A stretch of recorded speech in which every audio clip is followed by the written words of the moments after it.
We're going to talk a little bit about automatic watches. You know, frequently we get questions saying, why doesn't my watch run? Or I'll put my watch on and it starts running and then it stops. If that's the case, then in all probability you have a mechanical automatic watch. And there's no battery in the watch, and it requires an initiation process where you're going to have to wind the watch. And that's what we're going to talk about. Let's take a look at this watch right here. Now, this is my personal watch. This is our Apocalypse XT, and it is a mechanical automatic. And it's being powered by a mainspring.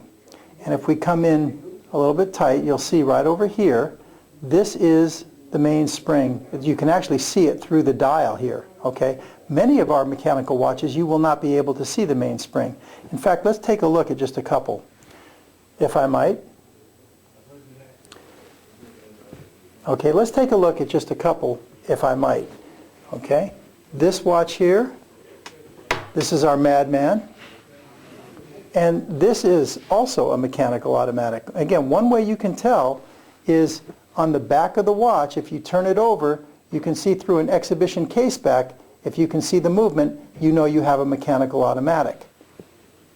Let's take a look at another one. This one, this is our Regatta. You don't see any, it looks like a regular watch, okay?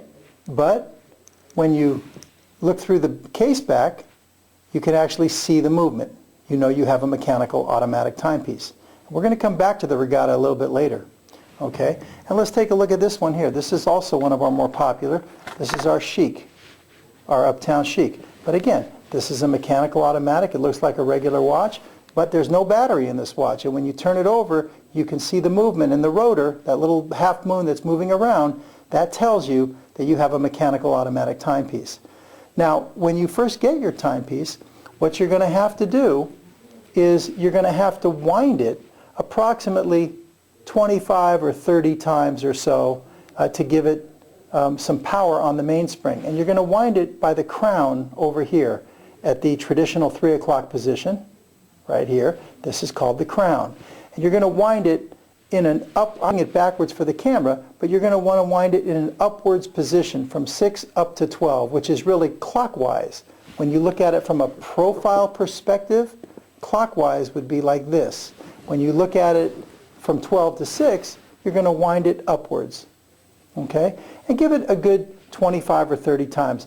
On most of our movements, I would say probably 80% of our movements, we have a safety device in the mainspring that will prevent any overwinding. So it'll just keep winding and you won't have any fear of overwinding. But on some of the scarcer movements, more the original movements, some of them do not have that safety device. And when you feel, if you should feel any resistance after you've wound it a few times, go ahead and stop.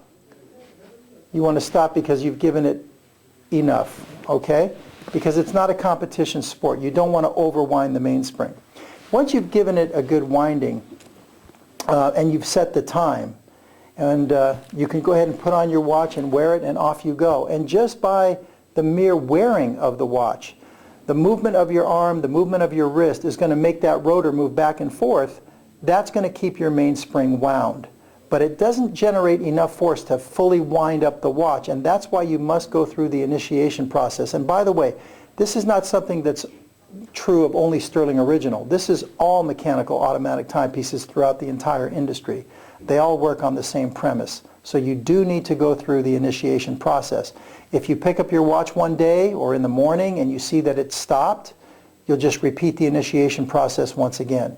You'll set the time, give it a winding, and put it on your wrist, and off you go. It only takes a matter of seconds. And by the way, in every mechanical watch that we ship, we do include some instructions, some important information for automatic watches that will come in your box with your watch, and you can always refer to the little instruction booklet as to how to properly go through the initiation process. So, welcome to the club of wearing an automatic watch, and when you wear an automatic watch, you're showing your appreciation for watchmaking the way it used to be before they put batteries in watches with computer chips. And you can share your affection for watchmaking with others. We hope this helps.